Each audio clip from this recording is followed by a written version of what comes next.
ჩვენ დავბრუნდით პირდაპირ ეთერში და როგორც გითხარით, ძალიან საინტერესო თემაზე უნდა ვისაუბროთ გადაცემის მეორე ნაწილში. ეს არის თუ რა ეტაპზე არის ახლა ამ ქვეყანაში დიქტატურული სახელმწიფოს ჩამოყალიბება, რეალურად ვართ რაღაც ჰიბრიდულ ავტორიტარულ რეჟიმში, რომელიც ნელ-ნელა უკვე თავის კანონებით, თავის ძალოვანი სტრუქტურებით, თავის შეკრების და მანიფესტაციის აკრძალვებით უკვე ნელ-ნელა გადადის დიქტატურის რეჟიმში, მედიის აკრძალვით, თავისუფალი სიტყვის აკრძალვით, იმიტომ რომ თავი განმასხვავებელი მაინც ავტორიტარულ რეჟიმსა და დიქტატურს შორის ის არის თუ ადამიანებს შეუძლიათ თუ არა შეკრება, ამაზე პროტესტის გამოთქმა და საბოლოო ჯამში რაღაცის მიღწევა. ნუ უფრო დეტალურად სტუმართან ვისაუბროთ ამასთან დაკავშირებით. მაგრამ ხო, ძალიან მნიშვნელოვანია რომ ერთი რაღაც გავიაზროთ, რომ არავინ ესე არ გამოვა პედესტალს და არ გამოვა და არ იტყვის, რომ დღეს ქვეყანაში უკვე დიქტატურაა და შეეგუეთ ხალხო. ანუ ეს ხდება ეტაპობრივად წლების განმავლობაში, დაკვირვებული თვალისათვის შეიძლება ეს 2012 წლიდანვე ნათელი იყო, შედარებით დაუკვირვებელი სადღაც ჩუვაში და ძალიან ბევრმა ადამიანმა ამ ბოლო წლებში გაიაზრა, რომ ეს ქვეყანა ნელ-ნელა იზოლაციაში ექცევა და ავტორიტარული რეჟიმი ნელ-ნელა გარდაიქმნება დიქტატურაში. თუმცა მაინც უნდა ვთქვათ, რომ საკმაოდ შემჭიდროებულ ვადებში უწევს ბიზნეს ევრენიშვილს ოპერირება, იმიტომ რომ ძალიან დაჩქარებული წესით იღებს ამ საკანონმდებლო ცვლილებებს, რომელიც უკვე პირდაპირ დიქტატურაში შეგვიძლია ვთქვათ, რომ ვიმყოფებით. დღეს თეონა ბაღდავაძე არის ჩვენი სტუმარი, საზოგადოების სპეციალისტი. მოგესალმებით. მადლობა რომ ჩვენთან ერთად ხართ. ხო, ჩვენ ხშირად ვახსენებთ ხოლმე, რომ რაღაცნაირად ერთ დღეს არ მყარდება დიქტატურა, ამას რაღაცა დრო ჭირდება და ეტაპობრივად მოდის. ჩემთვისაც კი რომ გეთქვათ რამდენიმე წლის წინ ვთქვათ, რომ არარუსულ რეჟიმს პლაკატი შეიძლება ვიღაცას ასე ვთქვათ გულზე არ მოხვედრო და წარმოუდგენელი იყო, იმიტომ რომ მე არ მეგონა რომ საქართველოში რუსული რეჟიმის ასე ვთქვათ წინააღმდეგ სცენაზე გამოტანილ ბანერზე შეიძლება თუნდაც ჩემს კოლეგას პრეტენზია ქონოდა. მე არ მაქვს არალეგიტიმურ ხელისუფლებასთან საქმე, მე მაქვს ჩემს კოლეგებთან, იმიტომ რომ ჩვენ შეიძლება პოლიტიკური გემოვნებები სხვადასხვა გქონოდა, მაგრამ ის რომ რუსული რეჟიმი ჩვენ არ გვინდოდა, მე მეგონა რომ ჩემ კოლეგებთან ერთად მე ამაზე ვთანხმდებოდი, მაგრამ სამწუხაროდ აღმოჩნდნენ ადამიანები, რომელთათვისაც ამ ასე ვთქვათ პლაკატის გამოტანა სცენაზე შეიძლება არ ყოფილიყო სასურველი. ეს იყო ჩემთვის მართლაც აღმოჩენა და მივხვდი რომ როგორ სწრაფად ვითარდება მოვლენები და დღეს მოვედით იქამდე, სადამდეც მოვედით, ხო? იმიტომ რომ ყოველი დღე აი ამაზე მეტი რა უნდა მოხდეს თითქოს ვსვამთ შეკითხვას, მაგრამ თენდება მეორე დღე და იმაზე უარეს მდგომარეობაში ვართ. საინტერესოა, როდემდე შეიძლება გაგრძელდეს ეს და სად უნდა დამთავრდეს და როგორი უნდა იყოს ჩვენი წინააღმდეგობა, რომელიც ძალიან მნიშვნელოვანია. პირველ რიგში მოგესალმებით და მინდა ვთქვა, რომ ალბათ ყველა ჩვენგანის დღე უნდა იწყებოდეს სოლიდარობა სინდისის პატიმრებთან და რეჟიმის ტყვეებთან, ესე ვიტყვი, იმიტომ რომ დღეს ბიზნეს ივანიშვილმა მთელი ქვეყანა აგვიყვანა ტყვედ და ვაჭრობს იმ თავის ფულზე და ჩემთვის ამის გააზრება არის ძალიან მნიშვნელოვანი, კიდევ უფრო მნიშვნელოვანი, ვიდრე ის გეოპოლიტიკური ცვლილებები, რასაც ეს ადამიანი გვიპირებს, იმიტომ რომ აბსოლუტურად მხოლოდ მისი პირადი კომფორტისთვის ხდება ეს ყველაფერი და ამით განსხვავდება ტირანია სხვა ტიპის რეჟიმებისგან, იმიტომ რომ ტირანიული რეჟიმის შემთხვევაში ერთი ადამიანია, რომელიც იღებს მისთვის კომფორტულ გადაწყვეტილებებს და ეს გარემოცვა, რომელიც ესე ვთქვათ, იქცა ხროვად და ჩვენ ყოველდღიურად გვპარავს ჩვენს ევროპულ მომავალს. არ ვსვამ კითხვას როდემდე, იმიტომ რომ ჩათვალეთ, რომ ჩვენ ძალიან მძიმე დაავადებას ვებრძვით, რომელიც მიმდინარეობდა უკვე 12 წელია ჩვენს ქვეყანაში, ჩვენი თითქმის ყველა ქსოვილი, სოციალური ქსოვილი მოიცვა, მაგრამ დღეს დავდექით დიაგნოზის წინაშე, ანუ დავდექით იმის წინაშე, რომ ჩვენ რამდენიმე თვის წინ გვითხრეს ჩვენი ძალიან რთული დიაგნოზი და ალბათ ნებისმიერი ადამიანი, ვისაც გაუვლია ეს ეტაპი, ხვდება, რომ პირველი კითხვა არის, როგორ გადავრჩე და მეორე კითხვა არის, უკვე რამდენი დრო არის საჭირო. ჩემთვის დროის შემოფარგლა საკუთარი თავისთვის და საკუთარი აქტივობისთვის საკუთარ სისუსტეზე მიუთითებს, რომ აი მე 30 დღე დავდგები გარეთ და მე 40 დღე აღარ გამოვალ, იმიტომ რომ ეს ნიშნავს, რომ მე ვეგუები იმას, რაც ჩვენს ქვეყანაში ხდება. რაც შეეხება სხვადასხვა ტიპის რეჟიმებს, ამაზე ბევრი გვისაუბრია, რომ რეჟიმები განსხვავდება ერთმანეთისგან, მათი მიზნები განსხვავდება ერთმანეთისგან, მაგრამ საბოლოოდ ისინი აკეთებენ ადამიანების დემორალიზებას და ესე ვთქვათ ადამიანებისთვის იმის ჩვენებას, რომ არანაირი ფსკერი არ არსებობს. ჩემთვის ფსკერი პირადად იყო პირდაპირ გეტყვით, როდესაც ანდრო ჭიჭინაძის პარალელურად მისი კოლეგები, რომლებიც მას ულაიქებდნენ და გულებს უგზავნიდნენ ფოტოებზე, ფორუმზე ერთი სოლიდარული პოსტი არ დაუდიათ და ზოგი რაღაცა პროპაგანდისტულ მედიაში, რომელიც დამნაშავეა ამ რეჟიმის წინაშე, უბრალოდ ამ რეჟიმის ხელშემწყობად მისი მე მგონი რაღაცა ახლო ნათესავებიც კი სხედან და რაღაცეებზე ლაპარაკობენ. მეგონა რომ ეს იქნებოდა ფსკერი, იმიტომ რომ მეგონა რომ ეს იყო რაც მე 37 წლის შესახებ წავიკითხე, რომ აი ბიძაშვილები ერთმანეთზე დანოსებს წერდნენ, მერე კარებს უკეტავდნენ. მერე მეგონა რომ ფსკერი იქნებოდა რომ ზია მაღლობელთან დაკავშირებით კონკრეტულად ვიღაცებს დისკომფორტი გაუჩნდათ და კითხვები გაუჩნდათ მართლა შიმშილობს თუ საჭმელი ჭამოს თუ ასე შემდეგ თითქოს შიმშილობის ფორმა ეს არის მარტო ყვებაზე უარის თქვა ეს არის შენი სიცოცხლის და შენი ჯანმრთელობის გაწირვა იმაზე რაც შენზე დიდი გგონია და ამ შემთხვევაში უსამართლობა მერე უკვე აღარც ვიტყვი ახლა გუშინწინდელი ბუკა პეტრიაშვილის ისტორია რომელიც ჩემთვის 1000-ჯერ უფრო სენსიტიურია ჩემი მდგომარეობიდან გამომდინარე მეგონა რომ ეს იყო ფსკერი და გუშინ კიდე ერთხელ მოვეჩინე რომ ერთ-ერთ პროპაგანდისტ ადამიანზე რაღაცა ისტორია გავრცელდა რომ მან გარდაცვლილი ადამიანის სახლიდან წამოიღო ნივთები რომ ჩემიაო ეს ყველაფერიო ანუ ჩავიდა რაღაც პანაშვიდზე წამოიღო ნივთები და ვიღაცები ამართლებდნენ რომ ეს ხო აღარ დასჭირდებოდა გარდაცვლილ ადამიანს მისი პირადი ნივთები რომელიც ცით რატო ყვები ამ ისტორიებს იმიტომ რომ ჩვენ რაღაცნაირად რომანტიზება მოვახდინეთ იმ პერიოდის რომელშიც დამნაშავე გახდება ნებისმიერი კოცი, ვინც დღეს ხმას არიღებს. ანუ ნებისმიერი ადამიანი, ვინც მონანიების ფილმს უყურებს და უხერხულობას გრძნობს და დღეს უყურებს ტელევიზორით, რაც ხდება და არ გრძნობს უხერხულობას, ჩემთვის უბრალოდ არის მოკლებული ელემენტარულ საღაზრს და ელემენტარულ აზროვნებას და ეს ჩვენ მათ ყოველდღიურად უნდა შევახსენოთ, იმიტომ რომ აქეთ მხარეს დგას ინტელექტუალური, მორალური და სინდისის უდიდესი რესურსი და იქეთ მხარეს დგას ადამიანები, რომლებიც სხვის ფულს იცავენ და ეპოტინებიან და რამენაირად გვაქვს მე მგონი ამის უფლება და მორალური ვალდებულებაც და მორალური იმპერატივიც, რომ აუცილებლად უნდა ვუთხრათ, რომ ისინი დგანან ისტორიის ძალიან არასწორ მხარეს და არ ვიცი, დრო ყოველთვის არსებობს, რომ იქეთ წახვიდე, სადაც არის სწორი გზა, მაგრამ პირველ რიგში ვიტყვი, რომ მათ უფრო სჭირდებათ დღეს სწორ მხარეს ყოფნა, იმიტომ რომ ისტორია დღეს სოციმედიასთან ერთად ძალიან სწრაფად დარბის. ანუ ჩვენ აღარ გვჭირდება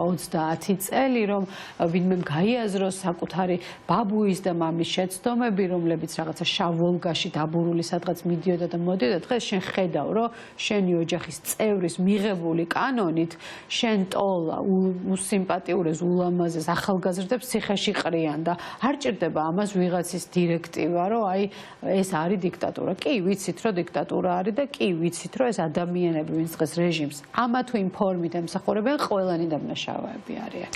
საინტერესოა, ხო, დიქტატურაზე ვსაუბრობ და ეს დიქტატურა, რუსულ დიქტატურაზე და რუსულ პროპაგანდაზე ვსაუბრობთ ამ შემთხვევაში, რომელიც საკმაოდ ხანდაზმულია უკვე.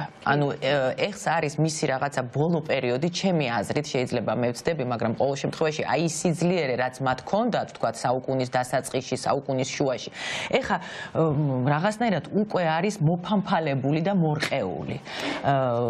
აი ამ მორყეული დიქტატურის პირობებში, ასე ვთქვათ, რამდენად მნიშვნელოვანი არის ჩვენ საზოგადოებამ, ასე ვთქვათ, ზუსტად ვიცოდეთ, როგორ უნდა ვებრძოლოთ მას და თუ კი ვამბობთ, რომ ეს დიქტატურა არის, ასე ვთქვათ, მორყეული და მობერებული, ისეთი საშიში არის, ვთქვათ, მაინც?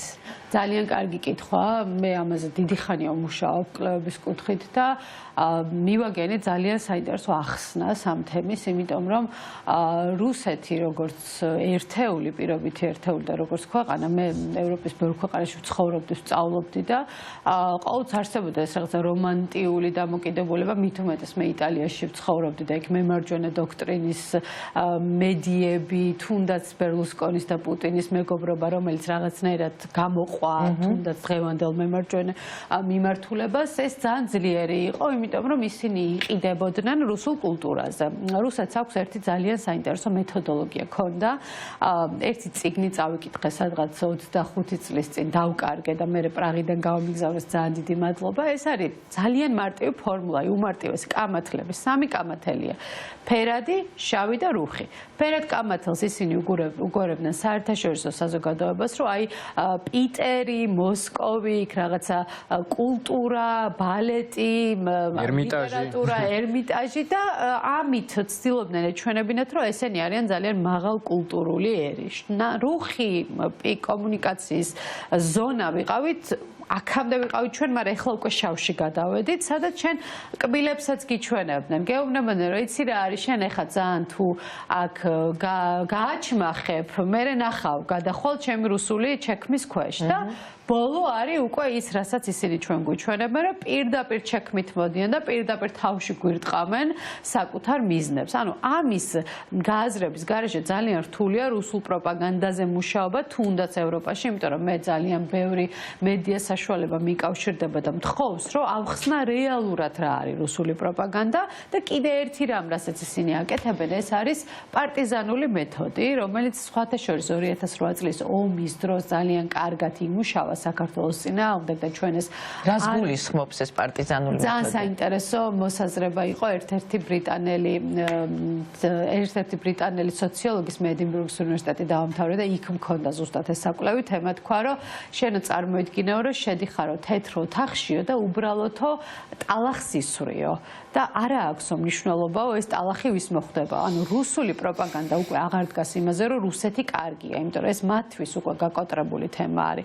ის გეუბნება, რომ ყველაფერი რაც არის ამერიკული და დასავლური არის ცუდი. და ესვრის ტალახს. ისვრის ტალახს და მე შენ როდესაც ხარ დასავლური პროპაგანდის, კი არა დასავლური კომუნიკაციის სპეციალისტი, გიკვირს ამ ტალახთან ორიენტაცია, იმიტომ რომ ეს იგივე ახლა მე რო შემოვიდა და წყალი შემოგასხა, პირველი რეაქცია არის, რომ რა ხდება, ხო? აი ამ გარკვევის პროცესში იკარგებიან ძალიან ბევრი მომხრეები, ანუ შემოდის და ესვრის ტალახს ყველაფერს, რა თქმა უნდა, მსოფლიო მეინსტრიმული მედია ძირითადად დაინტერესებულია ხოლმე ასეთი ტიპის გარჩევებით და თუ მას ძირეულად არ ესმის პრობლემა, ძალიან ხშირად ვერ ხვდება, რომ სხვადასხვა ტიპის ნარატივი შეიძლება ერთი და იგივე რაღაცას აძლიერებდეს. USAID-ის თემას გულისხმობ ამ შემთხვევაში, იმიტომ რომ USAID-ის მოცემულობა ამერიკაში არის აბსოლუტურად სხვა. ეს არის მემარჯვენე მემარცხენე, დემოკრატების და რესპუბლიკელების შიდა დაპირისპირება ვოუქიზმის წინააღმდეგ და ეს აბსოლუტურად სხვანაირად გადმოითარგმნა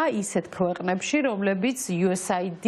რომლებსაც USAID თქვათ აფინანსებდა და აძლევდა რაღაცა შესაძლებლობებს განვითარების. ამის გარჩევა ლაივ რეჟიმში არის ძალიან რთული, იმიტომ რომ ჩათვალე, რომ შენ რაღაცა რამდენიმე თავიან ურჩხულთან გაქვს საქმე და ამ ყველაფრის ერთიან სურათად შეკვრა არ გამოდის ერთ საკომუნიკაციო მესიჯი.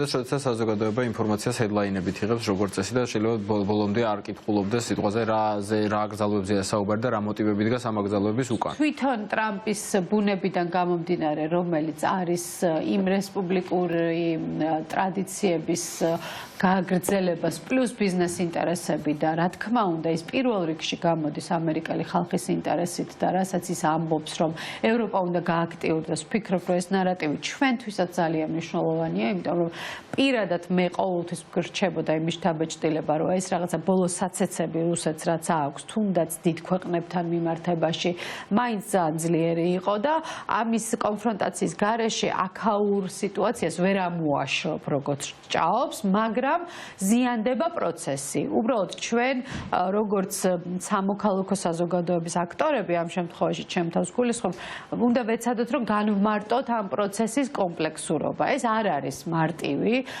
კიდევ ვისაუბრეთ ჩვენ იმაზე, რომ გუშინდელი კვლევები, რომელიც ჩემთვის ძალიან საიმედოა, წარმოუდგენელია, რომ ქვეყანა, რომლის დნმ-ი არის აბსოლუტურად ევროპული, რაც არ უნდა გინდოდეს შენ ამის შეცვლა, ეს ჩვენ კონსტიტუციაში გვიწერია და რაღაცნაირად სისხლში გვაქვს, რომ ჩვენ ევროპის ნაწილი ვართ და ამ ამის პარალელურად რომ შენ უცებ აი შემოატრიალებ გეს და მუხრუჭს ამოწევ, ეს აბსოლუტურად არანაირ გამართლებას არ გაძლევს და ზუსტად ეს არის ტოტალიტარიზმი და ზუსტად ეს არის ამ შემთხვევაში ტოტალიტარიზმის ყველაზე მახინჯი ფორმა, ეს არის ბიზინა ივანიშვილის პირადი ფული. მოდი ამაზე შევთანხმდეთ, რომ ერთადერთი რაც სასწორზე იქეთ დგას მისი პირადი ფული, პირადი ქონება და აქეთ დგას ეს ქვეყნის მთლიანი მოსახლეობა. მე პირადად იმასაც ვიტყვი, ბევრი არ მეთანხმება ამაში, მაგრამ მე ჩემ აზრს დავაფიქსირებ, რომ ბიზინა ჩვენით ვაჭრობს როგორც რუსეთთან, ასევე დასავლეთთან. ანუ მან ჩვენ ტყვეთ აგვიყვანა და სადაც სარფიანად გავყიდის, იქ გავყიდის. ანუ ეს არ არის პირადად პუტინის დირექტივა, რომ შენ ეხლა გამოდი და ეს ხალხი ესე დაატყვევი, არამედ ეს არის მისი პირადი გადაწყვეტილება, რომ გაათავისუფლოს ფულის გარდა მას არაფერი არ აინტერესებს და მე როგორც ადამიანს, რომელსაც მიყვარს და მაინტერესებს სოციალური ცხოვრება, ეს კიდევ უფრო მაბრაზებს, ვიდრე ვიღაცა შეიძლება ახირებული გიჟი. ეს არის უცნაური ზოგადად მე ამას ვერ ხვდები, როგორ შეიძლება ამან არ გაგაბრაზოს, როდესაც ხვდები, რომ აი მთელი ამხელა ქვეყანა ერთი ადამიანის, ასე ვთქვათ, განკარგულების ქვეშ შეიძლება აღმოჩნდეს, ერთი ჩვეულებრივი ადამიანის, რომელიც არაფრის შენზე მეტი არ არის, გარდა იმისა, რომ შენზე მეტი ფული აქვს და რას ნიშნავს, რომ იმიტომ რომ შენ ჩემზე მეტი ფული გაქვს, გაქვს ყველაფრის უფლება, რომ იყიდო ქალაქში, რაც კი რამე ღირსშესანიშნავია და შენ როგორი ხოვრო ეს უნდა გიკარნახოს. აი ეს მგონია რომ საზოგადოების დიდ ნაწილს რაღაცნაირად არ აქვს თითქოს კარგად გააზრებული რასთან აქვს საქმე. აქ აღარ არის ეს ნაციონალური მოძრაობა, რომელიც აჩემებული აქვს და სისხლიან 9 წელი. აქ არის ძალიან მარტივ რაღაცაზე, რომ მთელი ქვეყანა ერთი ადამიანის დაქვემდებარების ქვეშ უნდა აღმოჩნდეს და თეონა აუცილებლად მინდა კითხო ისიც, რომ აი ეს კანონები, რომლებიც ესეთი ელვისებური სისწრაფით დაჩქარებულად მიიღეს, ხო ეს კანონები ბელორუსშიც იყო, რუსეთშიც იყო, მაგრამ რაღაცა ეტაპობრივად მოხდა. აი ესეც არ ფიქრობთ, რომ რაღაცის მაჩვენებელია, რომ ესე სწრაფად თითქოს რაღაცა უნდათ რომ მოასწრონ. აი ესეთი შეგრძნება მაქვს მე პირადად, შეიძლება ვცდები, არ ვიცი. კი, მე კიდევ ამბობ რა, ბევრ თეორიას აქვს არსებობის უფლება და საბოლოოდ მე მაინც გავიგებთ ამას, როდესაც ურემი ბიძინა ივანიშვილის ურემი გადაბრუნდება და დარწმუნებული ვარ, ეს იმაზე მალე მოხდება, ვიდრე შეიძლება ჩვენ გვგონია.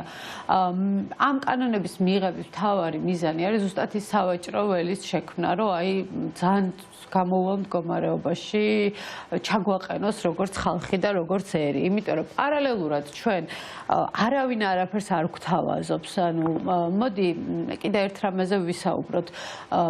ბელორუსი და თუნდაც რუსეთი ძალიან განსხვავდება კონტექსტუალურად ჩვენი სოციუმისგან და ჩვენი საზოგადოებისგან და ამას ბევრი ევროპელი ლიდერი კარგად ხედავს, რომ ჩვენ არასდროს ბიძინა ივანიშვილში გარდა იმ რაღაც პირველი პერიოდისა, რითიც ის მოვიდა, რომ 5 მილიონს თითო სოფელს გადავცემთ, ჩვენ მასში რაღაცა მამა მარჩენელს და ბაჭკას, როგორც ეძახიან. არა, იქ კონსოლიდირებული დიქტატურა, იქ სხვა კონტექსტია აბსოლუტურად, იმიტომ რომ 30 წელია ცოტა მეტი კიდე. ზუსტად და ამ ადამიანს ყავს თავისი რეალური, ანუ რისი თქმა უნდა, ხარდამჭერი რეალური ფან-კლუბი, აი ზუსტად ეს სიტყვა არის, მადლობა, ძალიან სწორი სიტყვა, ანუ ხარდაჭერას და ფან-კლუბობას შორის განსხვავება, იმიტომ რომ ხარდამჭერი ჩვენ ვთქვით, რომ ქართულ ოცნებას ყავს, იმიტომ რომ აი ამ სოციალური ქსოვილით, რომელიც 700,000 ადამიანია, მას ყავს პირად წყვეთ აყვანილი, ოღონდ სახელმწიფოს ხარჯზე.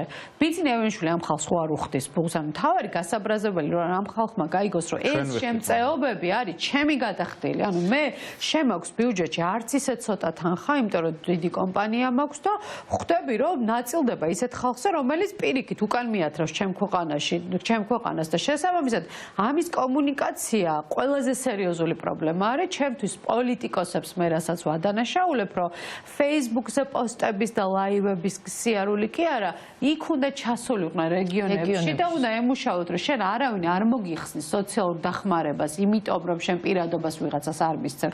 თუ მოგიხსნიან, აგერ ვარ მე და ამაზე ავტეხავთ ყველანი ერთად ამბავს, იმიტომ რომ ეს ხო სიმპტომი იქნება. კანონმდებლობას რაც შეეხება, ესეც არის იმის მიზანი, რომ სავაჭროდ ბიძინა ივანიშვილმა ხონჩაზე მიართვას საქართველო, რასაც აკეთებდნენ ზოგადად ქართველი გამყიდველი მეფეები. ანუ ქართველი გამყიდველები ბევრად უფრო ენთუზიაზმით კი ეყიდნენ თავის ქვეყანას, ვიდრე ამას ითხოვდნენ ის დიქტატორები და ის ტირანები და ის შაჰაბასები, რომლის პანაშვიძეს გიждდები დათტურაშვილის ამ ფრაზაზე, რომ რა უნდა და შაჰაბასის პანაშვიძე ჩემი საყვარელი ფრაზა არის. ამათი ენთუზიაზმი მაგიჟებს, რომ აი ესე ციმციმ მიართმევენ ჩვენს თავს ამ შემთხვევაში პუტინს, რომ მას ჰქონდეს სავაჭრო ველი საქართველოს კუთხით და ამაზე მეტი გასაბრაზებელი რა უნდა იყოს. თეონეთ, მე ბოლოსკენ მინდა კითხო, ყველას აქვს ეგ განცდა ჩვენთან საზოგადოებაში, რომ რაღაც ზედმეტად თავდაჯერებულები, ზედმეტად რაღაც ცინიზმსაც ხედავთ მათ გამონათქვამებში და მინდა რომ კარგად აუხსნათ მათ შორის მსოფლიო გამოცდილებით. რა დგას ამ ფასადური თავდაჯერებულობის, ცინიზმის და ქედმაღლობის უკან და დიდაქტიკური ტონის უკან, იმიტომ რომ ხედავთ რომ ბრიფინგებს ატარებენ, განცხადებები საკმაოდ ჭახია, შეფარულად შეურაცხყოფასაც გვაყენებენ იმ ხალხს, რომელიც რაღაცას უპროტესტებს, მაგრამ სინამდვილეში ძალიან ბევრი მაგალითია და თეონას შესანიშნავად ეწერა ამის შესახებ, რომ რაღაცა წინა დღეს იყვნენ რა ეგეთი თავდაჯერებულები და ცინიზმით სავსე და მეორე დღეს მოხდა ის რაც მოხდა. თეონა გვეტყვის ძალიან გამოვკრიფე ისტორიული სხვათა შორის ერთი რამე მინდა ყველას გითხრათ სტუდენტებს, ახალგაზრდებს, რომ გამოიყენეთ და დაიხმარეთ ChatGPT. ამაში ცუდი არაფერი არ არის, თუ სწორ კითხვებს დაუსვამ და სწორ ანალიზს. მე ვკითხე ესეთი რაღაც, რომ აბა მომიყევი დიქტატორები რას აკეთებდნენ ბოლო წლებში თქო და მე რა თქმა უნდა გადავამოწმა წყაროები რომ რაღაც შეცდომა არ მქონოდა და ძალიან მეხმარება ხოლმე ესეთი ისტორიული კონტექსტი. დაგუგლის სწრაფი მექანიზმი არის სინამდვილეში რაღაც ყველა გუგლავთ და ვარესერჩებთ რაღაცას, უბრალოდ გეხმარება უფრო სწრაფად მოიძიო ის რაც მნიშვნელოვანია.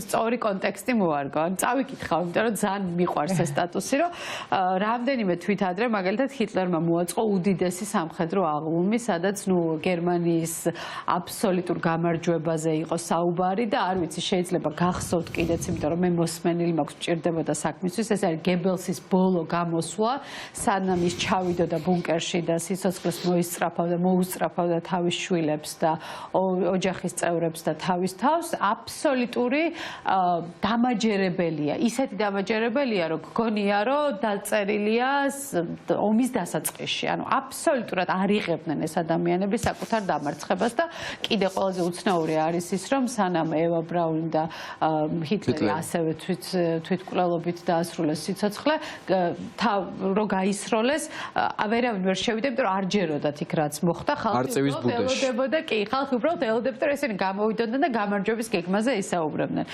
კულტურული რევოლუციის ბოლო ეტაპზე, რომელიც სხვა შორის საკმაოდ რთული პროცესი იყო, ეს იყო მაოძედუნის მიმართულება, იმიტომ რომ მაოძედუნს ზუსტად კომუნისტურ, ფაშისტური პროპაგანდის ნაზავი ჰქონდა, მან გააკეთა, დაიწყო რაღაცა უამრავი პროექტების მშენებლობა და სხვათა შორის ძალიან გავს იმ 6 მილიარდიანი ინვესტიციას და ბუქარესტის სასახლის მშენებლობა იყო ერთ-ერთი საყვარელი ნაწილი ჩაუშესკუს, რომელშიც ვერ შეასწრო მან და თავისმა ოჯახმა ზუსტად ისე დასრულდა მათი ცხოვრება, ეს იყო მისი ანონსი, რომ აი ბუქარესტის სასახლეს ვაშენებთ. ჩილეს რაც შეეხება სხვა შორის საინტერესო მეთოდია, იმიტომ რომ ჩილემ ეცადა, რომ ცოტა დემოკრატიისკენ წამოსულიყო და გადაწყვიტა, რომ რეფერენდუმი ჩაეტარებინა და ისეთი ცუდი შედეგები მიიღო გაყალბებულ რეფერენდუმშიც კი, რომ მოუწია დალებება და გორბაჩოვის ინიციატივა მე ეს ჩამისწორეს, იმიტომ რომ ChatGPT-ს კარგად არ ახსოვდა, რომ 91 წელს მიუღია. პატარა იყო მაშინ ChatGPT. 91-ში პატარა იყო. ინფორმაცია უნდა მოეწერა უბრალოდ 91 წლის 20 აგვისტოს უნდა მოეწერა ხელი ხელშეკრულებისთვის, საკავშირო ხელშეკრულებას და წინა დღეს დაიწყო პუტჩი და საერთოდ გაქრა საბჭოთა კავშირი აღიგავა მიწისაპირიდან და სადამ ჰუსეინმა 2003 წელი გამოაცხადა ამერიკის გავლენის დასრულების წლად და ეს არის ჩემი საყვარელი ნიუსი, იმიტომ რომ ველოდები რომ როგორც პაპუაშვილი აცხადებს, რომ ამერიკის გავლენები დასრულდა, იგივე 2003 წელი მოხდება მათ ცხოვრებაში. გუშინ იყო ამოაგდა სხვა შორის კაი რაღაცა არის ძალიან Facebook მემორი შალვა პაპუაშვილი შეხვედრა USAID-ის წარმომადგენლებთან, სადაც ძალიან დიდი მადლობა გადაუხადა ძალიან მნიშვნელოვანი წვლილი შეტანისთვის ამ ქვეყნის განვითარებაში და გავიდა ერთი წელი გადავახვიეთ წინ და ძალიან კმაყოფილები არიან USAID-მა ის შეჩერებული არის ახლა სამი. ზუსტად ეს არის ჩემთვის სიმპტომი, რომ ჩვენ არანაირ სისტემურ დიქტატურას და რაღაცა იდეოლოგიას არ ვებრძვით, ჩვენ ვიბრძვით ერთი ადამიანის ფულის გადასარჩენად და თუ შენ ხარ ამის მონაწილე, ჩემ ნაცნობებს ვეხმრები ხო ხოლმე, რომ წილში მაინც გაგიყვანოს იმ კაცმა. ყველან უერდება. რამე ხეირი მაინც რომ მოგი მოახდინა შენი სრული დემორალიზება და მოგიგდო რაღაცა პატარა ორკაპიკიანი ხელფასი კაცი 7 მილიონზე იბრძვის და მაგაში მაინც გაგიყვანოს რომ ზვირად მაინც გაყიდე ქვეყანა თუ ყიდი არის რა. ზუსტად ეგ ხო, წარმოუდგენელია, აი არაფერი არ ღირს არაფრად, გარდა იმისა, რომ რაღაც მომენტში შენ თავთან რომ მარტო რჩები შენ სინდისთან იყო მართალი. ეს არის ჩემთვის ყველაზე მნიშვნელოვანი რაღაც. აი არაფერი არ მიღირს, არც ფული, არაფერი, ოღონდ აი რაღაცა მარტო ღამე რო ღამდება და იძინებ, რომ იცი რომ მართალი ხარ ამ ყველაფრის წინაშე. აი ეს არის ყველაზე დიდი ბედნიერება. დიდი მადლობა საინტერესო საუბრისთვის თეონა დაგემშვიდობებით. წარმატებებს გისურვებთ და მალე დაგვემარცხებინოს ეს დიქტატურა. დავამარცხებთ უბრალოდ სიტყვა მალე მე თვითონ მიქმნის ხოლმე შეზღუდვებს და ამიტომ დავამარცხებთ აუცილებლად. ვიბრძოლებთ იმდენს რამდენიც შეგვიძლია და მე იმდენს რამდენიც საჭირო. არა, რამდენიც შეგვიძლია და მე იმდენს რამდენიც საჭიროა. ძალიან კარგი ფრაზაა. ჩვენ დაგემშვიდობებით, წარმატებულ მშვიდობიან დღეს გისურვებთ. ხვალამდე შევხვდებით მანამდე რუსთაველზე და ხვალ გადაცემაში. ხვალამდე.